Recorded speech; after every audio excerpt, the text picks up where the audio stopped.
introduction to Tanya. I don't think you've ever learned Tanya before, have you? So it's interesting. There's a tradition amongst Hasidim. There's a tradition amongst Hasidim that the Tanya was written by the Alter Rebbe.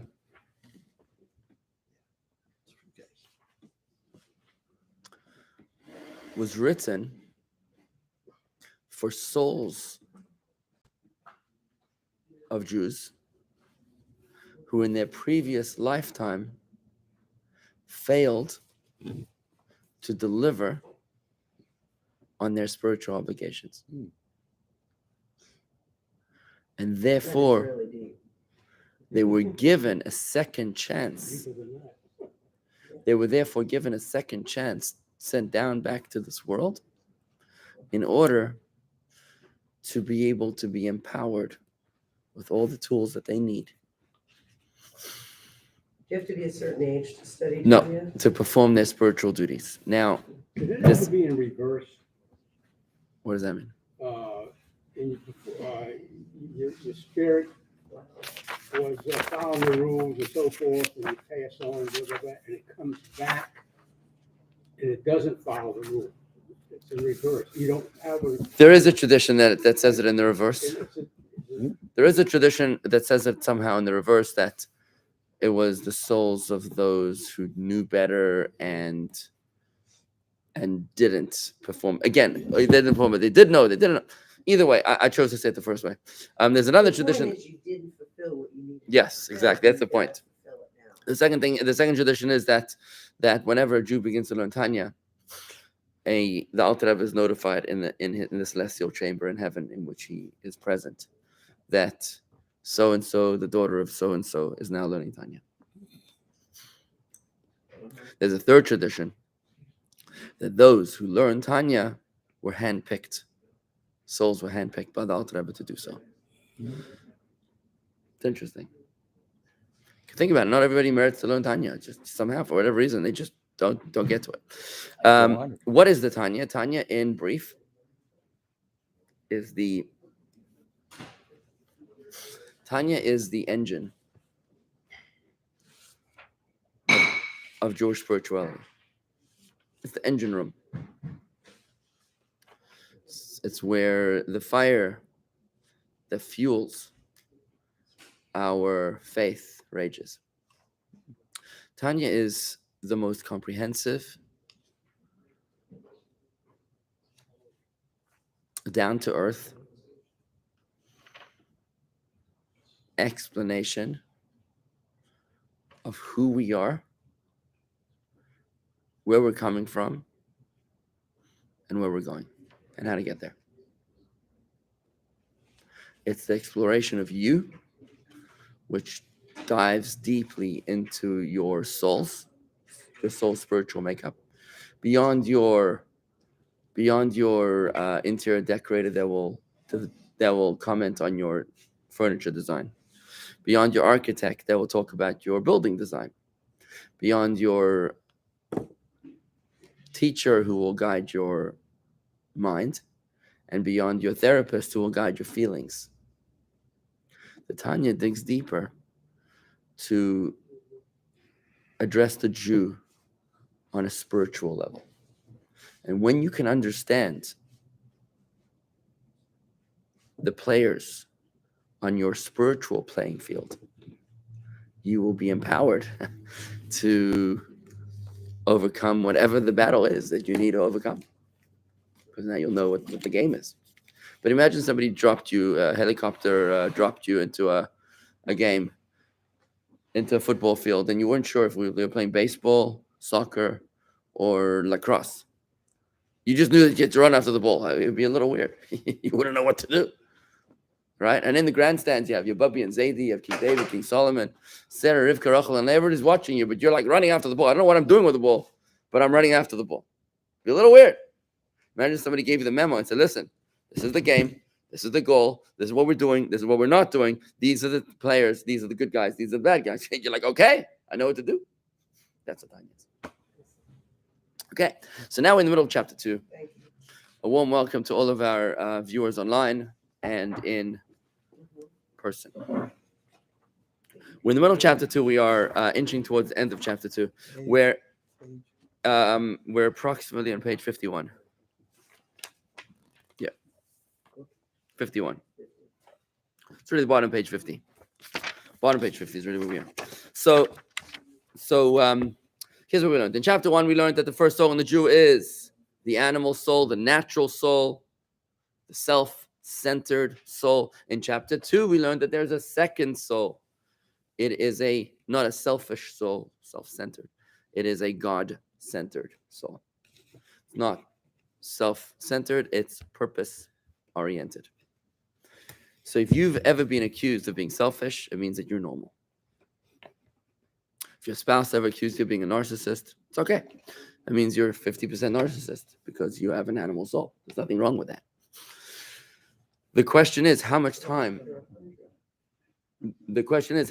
do you identify with which one of your souls? Now, if you spent an entire lifetime being unaware that you have a godly soul, if you've always viewed God as an outside interest, it could be a little awkward to serve God. But what I'm trying to do is to redefine the narrative. You know, when you say serving God, I think it's a word that Americans recoil from. Serving God, worshiping God. Maybe Americans like to worship, they're religious. But serving God, like, why should I do? I don't do what anybody tells me to do. I'm my own American dream, right? But I'd like to reclaim the narrative by saying not serving God, but aligning with my core. Not serving God, but aligning with my own core. Because when you realize that God is a part of you, that God has infused his essence within you, then serving God is not serving some outside elective, but rather aligning with your own core. And if you want to find happiness, peace, and calmness, serenity, that's not going to happen as long as you deny your own identity. But when you have the courage to face the music and to face your own identity, you say, if this is who I am, then this is what I'm going to do. And that's how I'm going to find happiness. I'm going to find equilibrium when my outside is going to match my inside. But as long as we're trying to force ourselves to enjoy the lobster, when on our inside we're God-centered, you're trying to force a square into a round hole. It's just not going to work until you surrender to your own identity and say, look, this is who I am. Regardless of how I was raised, regardless of what my neighbors are doing, of social consensus, this is who I am. And once I can accept who I am, I'm comfortable with manifesting on the outside with that which is consistent with my inside. How do I know what that is? That's Torah mitzvahs. When I do that, then I can find happiness. So the Tanya said to us right now in chapter 2, we learned in beautiful metaphors, which are meditational metaphors, by the way. They were meditational metaphors, the metaphor of the breathing and the metaphor of the fatherhood. Both of those are meditational metaphors, which will take a lifetime of review to incorporate within your mindset, to engrave within your own soul, right? The fact that Hashem is you, or Hashem is within you, your core is Hashem. And I highly encourage you to review the first lines of Tanya every morning before you daven to supercharge your prayer service. Because when you can remind yourself who you are, you realize that I'm not approaching God in prayer as an outside contractor, but rather as alignment with my own core. Okay, so the question we posed in the middle of the chapter was, if all the godly souls are rooted in God's essence, we're all the same, then why are we so different? Why do you have some souls that are higher and some souls that are lower? Some generations that are more lofty and some generations that are more mundane. And the analogy we gave was that some souls were like the brain, and some souls were like the tuchus, or the toenails. Do you know anybody that's just a tuchus? Oh yeah. So when you look at that, you're like, how could this be a godly soul? It's not pronounced tuchus. How's it pronounced? In English? Oh. Okay, fine. Actually, it's interesting that it has a Hebrew derivation. Tachat, under. That's exactly what's good. That's exactly what the word is. Under. Nether. Tachat. It's like the Netherlands.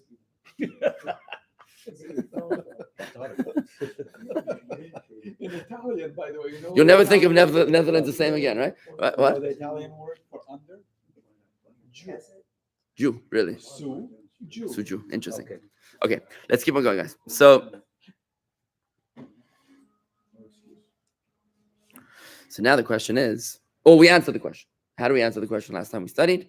We said that we gave this beautiful metaphor of the evolution of the embryo through 9 months of pregnancy, that in the beginning, it's all contained, everything is contained within the original embryo.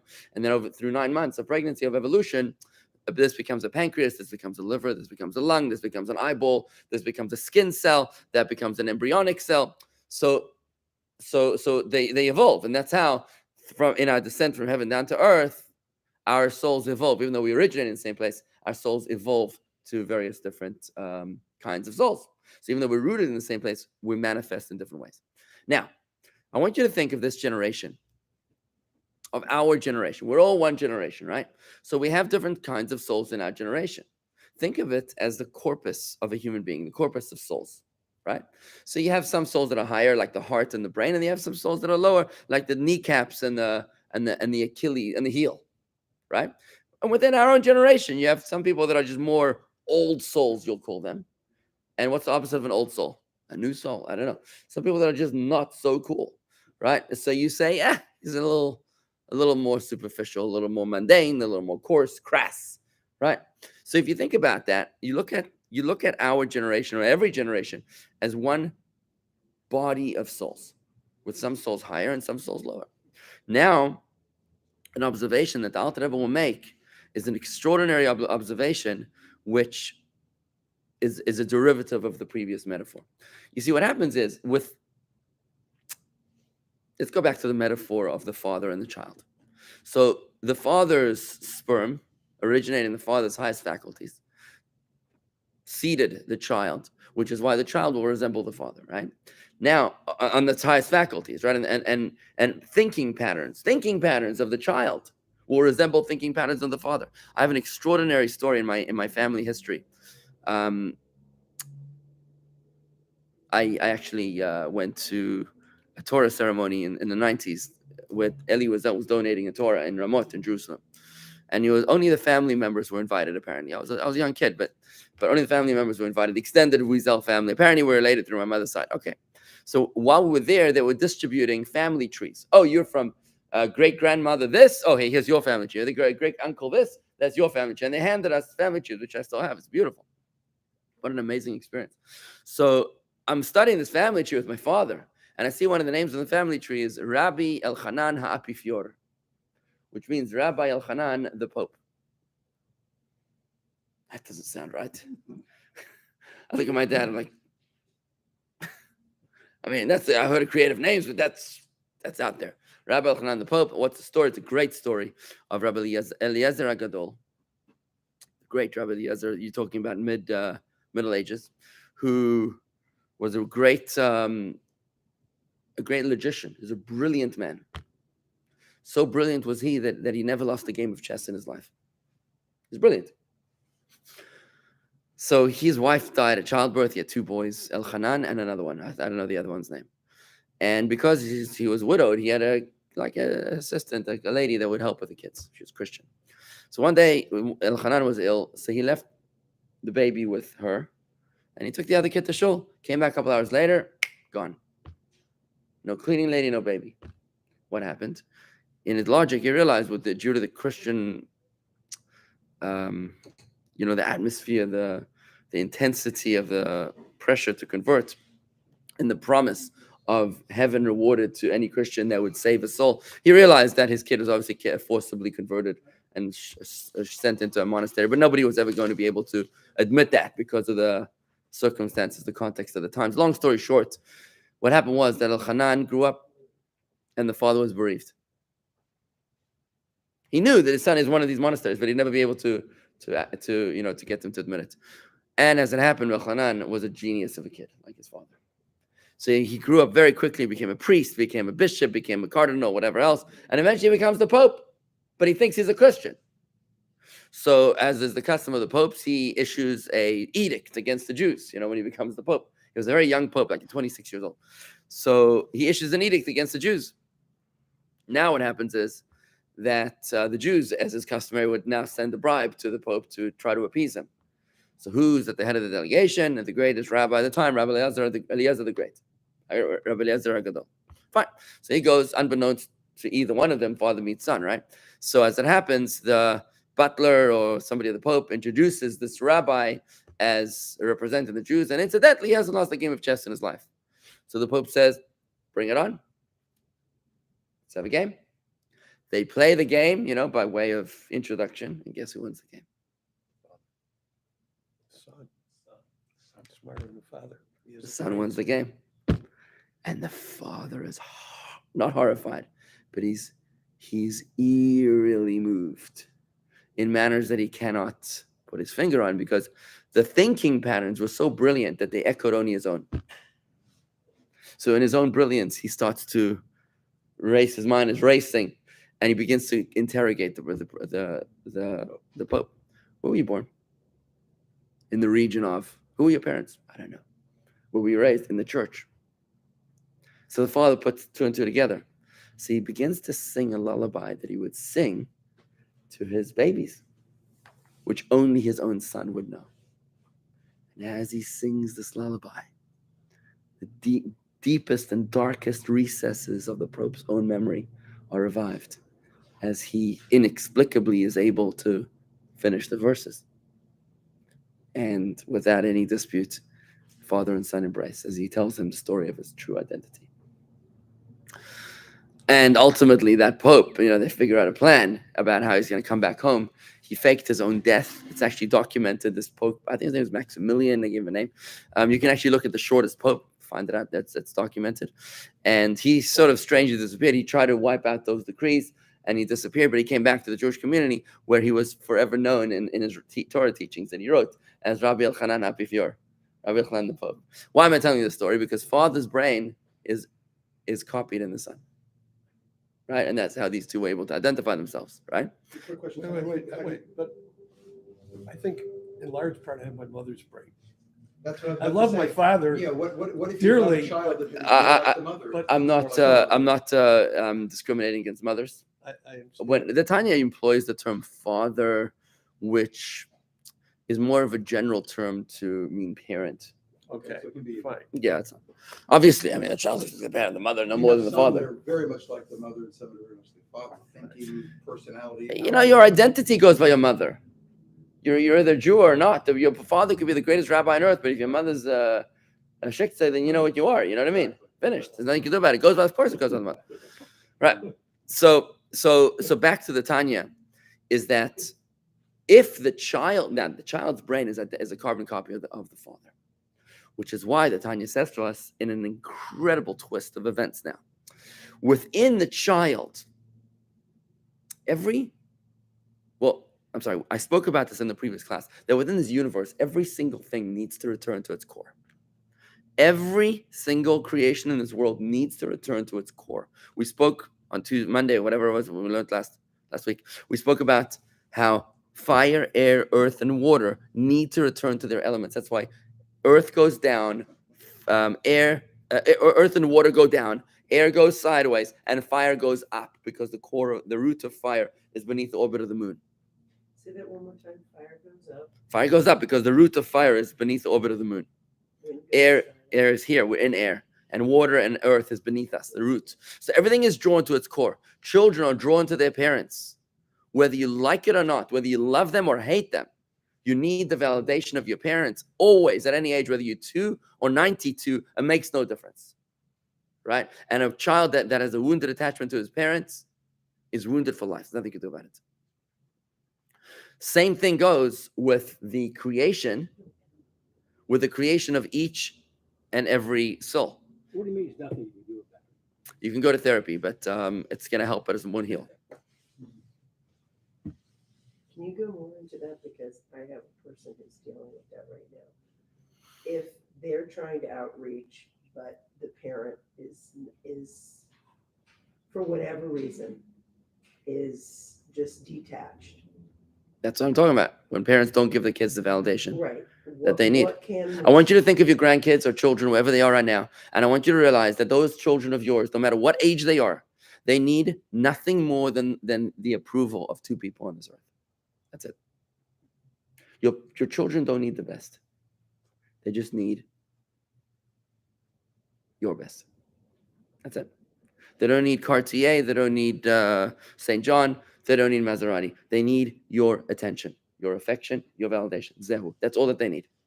What if a child is outreaching and the parent is Not giving that. Not What do you giving think? That happens all the time. right? So Guess what's what? the advice? Most often it happens because the parent himself was wounded to his own parent. Cross-examine. I do this with people all the time. I cross-examine them about their own parents. I recently dealt with a father who was detached from his child, emotionally Unavailable. absent.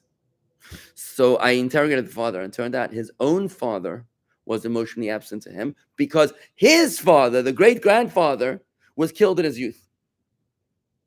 So the grandfather had no real connection with his own father because he was deceased. He would cry over his grave. It was a one-way relationship, which manifests 3 generations later. Interesting. Look, you can't fix your parents. You can only fix your own kids. But anyways, so back to the Tanya. So what the Tanya says is that each and every soul needs to be rooted in its own core. So whether your soul is a kneecap, a shoulder blade, a heart, or a brain cell, a brain soul, whatever level your soul is, it needs to be connected with its root. What's its root? Its root is Hashem. It's Father. It's Father.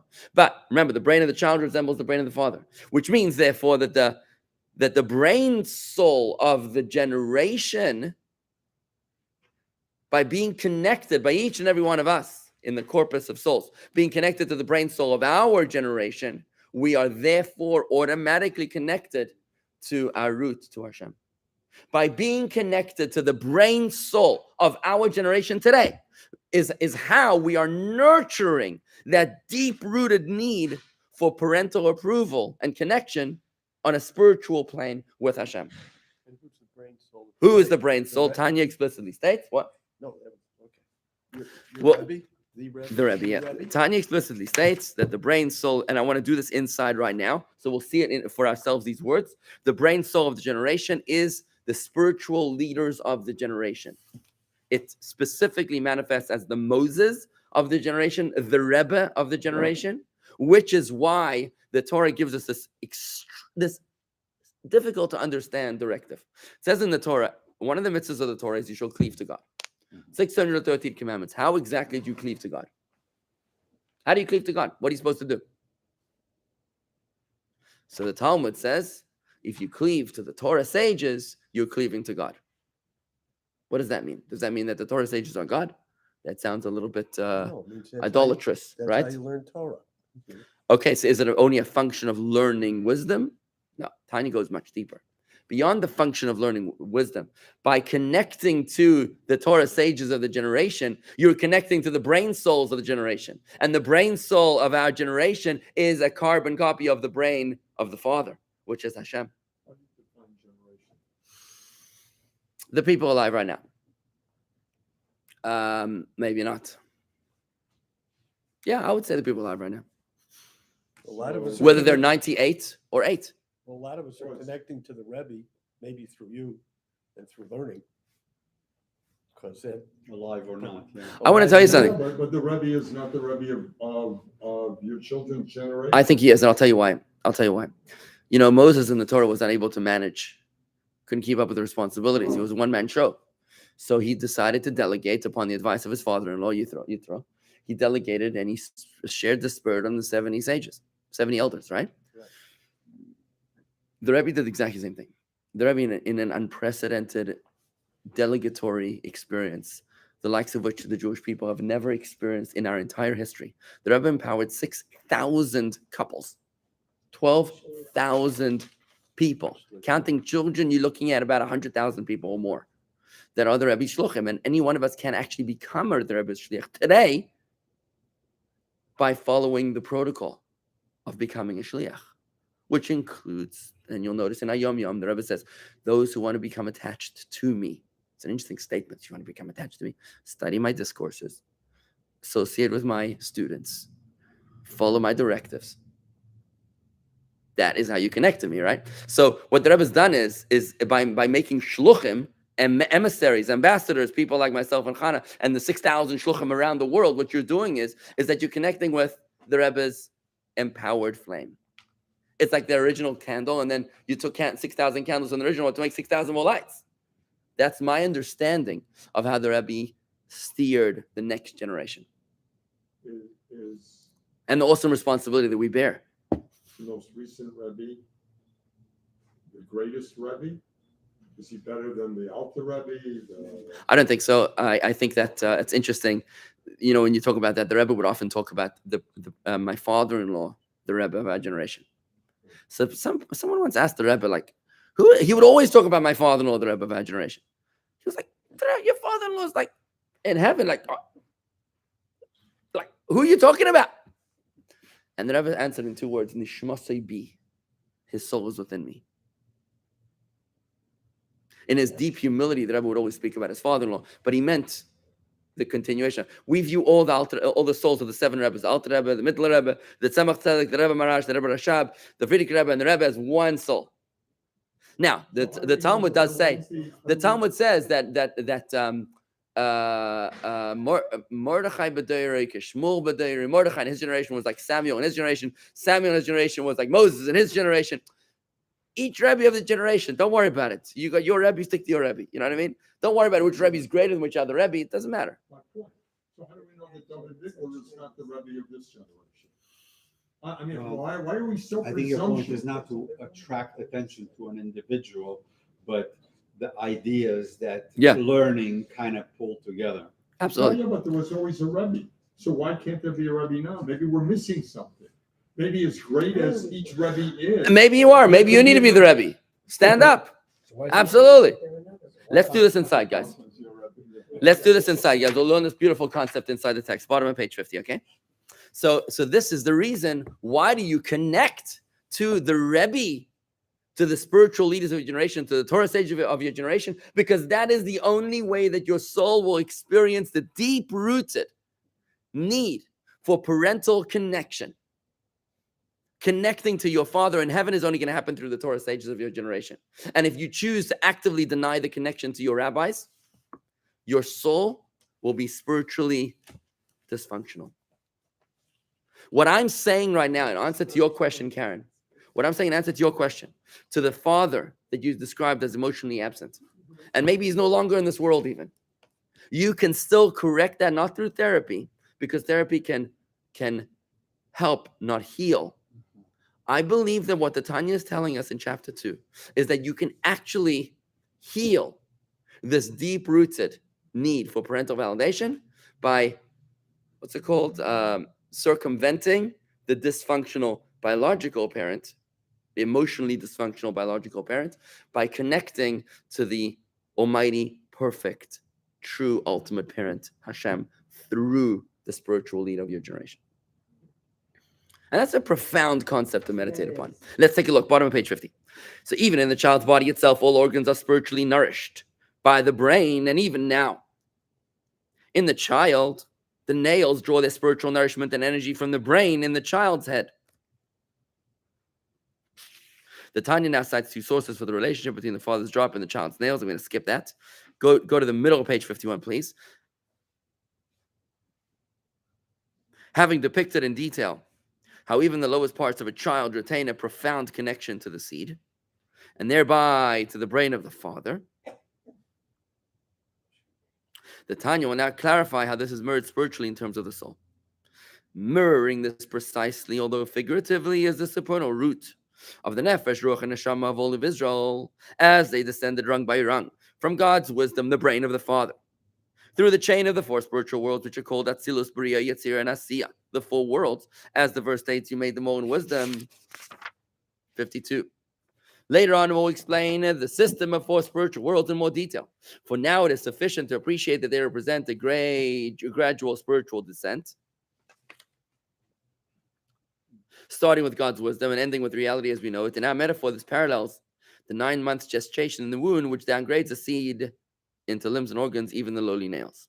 So as a result of that, the result of the spiritual downgrade through the four worlds is that from supernal divine wisdom, the brain, the soul of simple folk and common people, the nails are formed, but nevertheless, like a biological soul, child, these souls will remain bound with a wondrous and awesome unity with their original and essential source, which is a direct emanation of supernal wisdom. In conclusion, all divine souls share the same exalted source and are equal at that level. Now, what happens to a body part that is no longer connected to its own brain? What happens to it?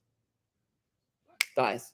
What happens to a soul in our generation that is not connected to the brain soul of our generation, which is the Rebbe, the spiritual leader, the Torah sages of the generation? It dies. What Now- if the body part's not connected to the body? Amputations. It dies. Yeah. It's dead. And the same thing happens to a spiritual soul as well. Right? Now let's apply this to the Rebbe right now. So middle of page 52, it's all what we've discussed just in the text. In section 2, our emphasis was on the relationship between the souls and God. In section 3, we will discuss how souls can influence each other. Above, the Tanya stated, in the child, the nails draw their spiritual nourishment and energy from the brain in the child's head. The child is symbolic of the collective souls of Israel, the corpus. So the implication here is that lowest souls of ordinary people, the child's nails, can be spiritually nourished by the souls of our leaders, the child's head. When the nails are connected to the brain, when the lower souls are connected to the higher soul of the generation, you're therefore connected to the brain because the brain soul is a copy, like the story I told you about Rabbi Elchanan and the Pope. This is because the soul of the simple folk are nurtured and energized from the soul of the spiritual giants and the scholars, the heads of the children of Israel in their generation. Here it is, black and white. That's the brain soul, Harvey, that you asked about. This idea of a soul connection between spiritual master and disciple became a central focus of the Hasidic movement, though as the Tanya will now demonstrate, that is based on earlier sources. So you need a Rebbe, you need a rabbi, not only because you're bored of playing too much golf. You need a rabbi not only in order to nurture your soul with wisdom and inspiration. You need a rabbi because your life depends on it. That's what Tanya is telling us. When I say your life, when the body part dies, tight. When a soul part dies, you know what happens?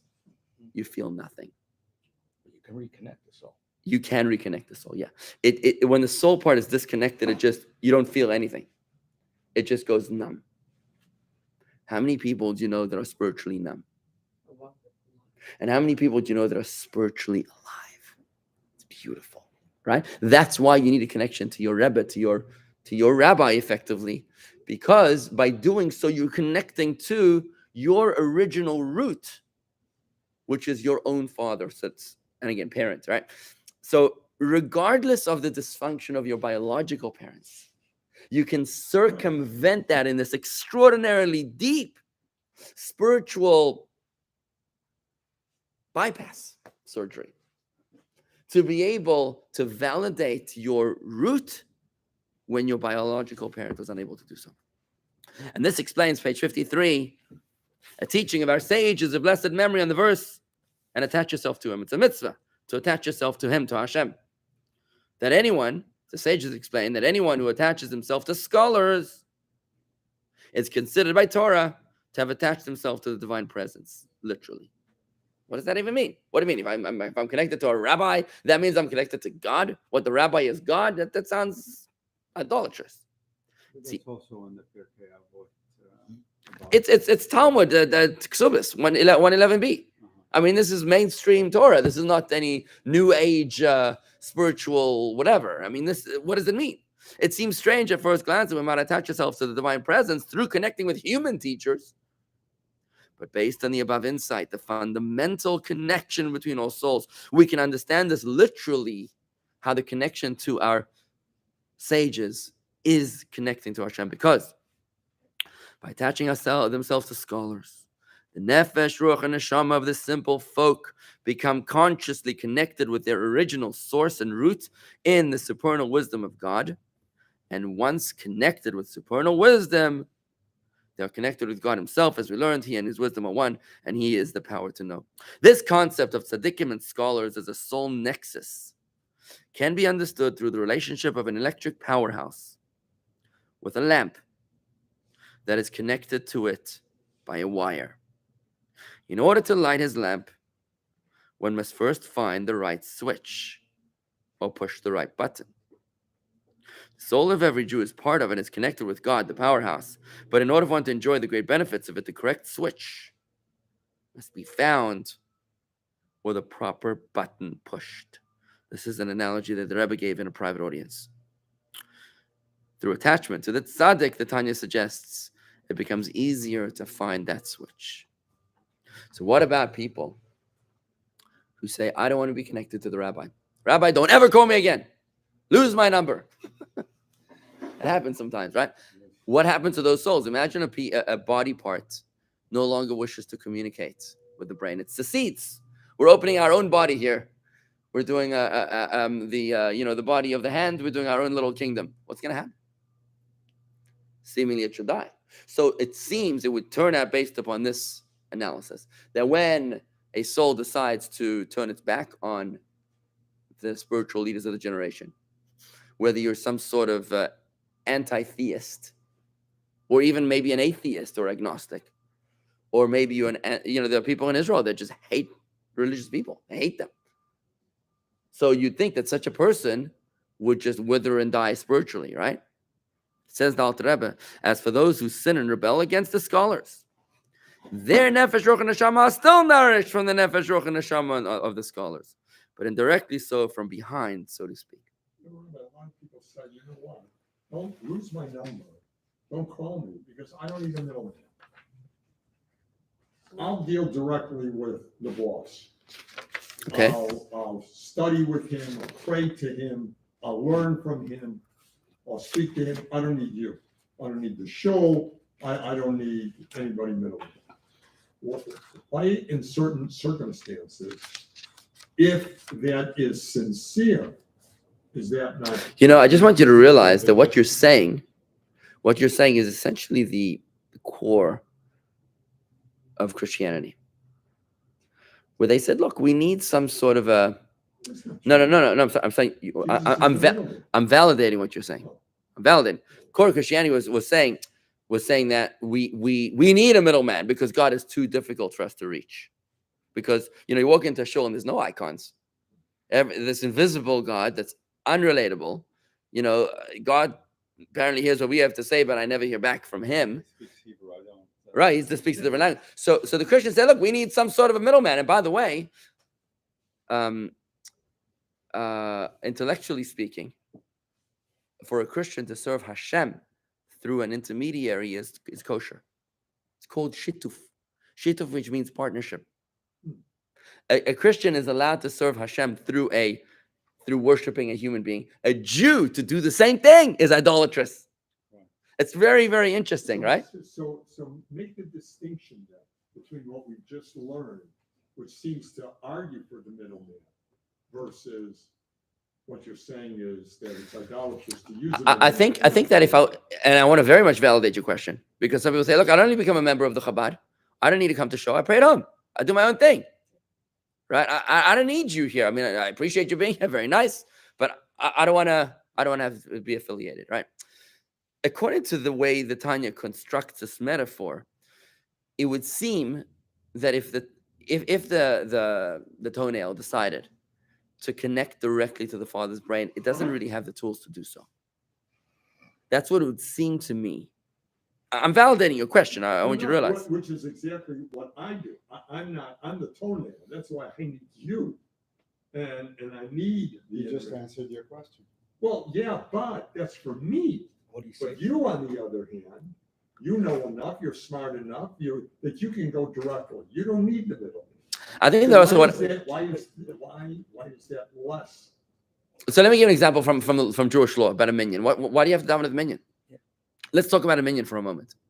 So you are allowed to daven at home by yourself, but the Torah says that a prayer of a minyan is never rejected.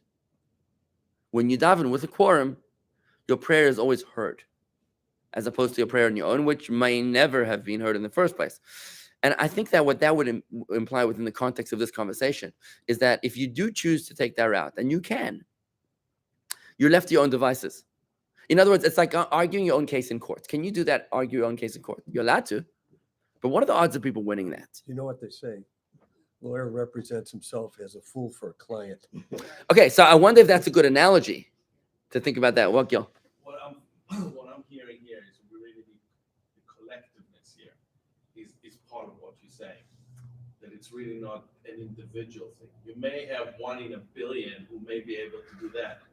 But I think Judaism seems to be all about the collectiveness. And this is where we do need, as a group of people, we do need the togetherness. You can't have the individual. But you know what's interesting, Gil, is that you look at the Shema, the first 2 paragraphs of the Shema, and they're very, very similar.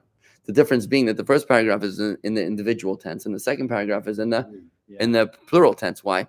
Because you need to straddle both lanes. It's not enough to say, "Oh, I donate to the shul, therefore I don't have any personal responsibility." On the flip side, you can't say, "I daven at home, therefore I have no communal obligations." You need to be able to straddle both lanes of being an individual as well as part of the community. And I think that the lawyer analogy is a very good one, because you are allowed to represent yourself, but you'll probably lose. The judge will probably laugh off your presentation because you're not familiar with the nuance. You don't know how to present your case. And the lawyer is the one that understands that if we just say this and not that, then we'll fall into that category and we'll be dismissed. Also, we're supposed to have humility, less ego. So we often pray not in our merit, because we realize that our merit is lacking, but in the merit of somebody else, either people that came before us or the merit of the congregation as a whole. Any part of the prayer, I may not have the right concentration, but maybe you do. Right. So you pick up. You're on a ship. You're on an airplane when you're with a minion. So the minion carries you. Yeah. Right. And then what happens is when you're with a minion, you got that corpus of the souls of Israel. You're together.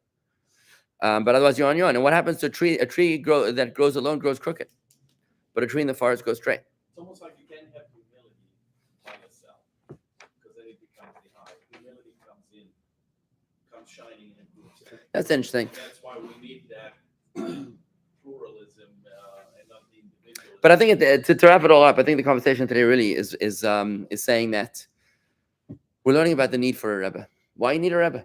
Is a Rebbe just a teacher, a charismatic leader, or is the Rebbe the spiritual soul, the brain soul of the generation that really is the source of your spiritual nourishment to replenish your soul much the same way that you crave so much the validation and affection of your own parents? Comments coming in from Terry. I think what Rabbi is actually saying strengthens the animal soul. Seems like it is most likely an ego thing. Either way, we miss out when we push away community. Interesting.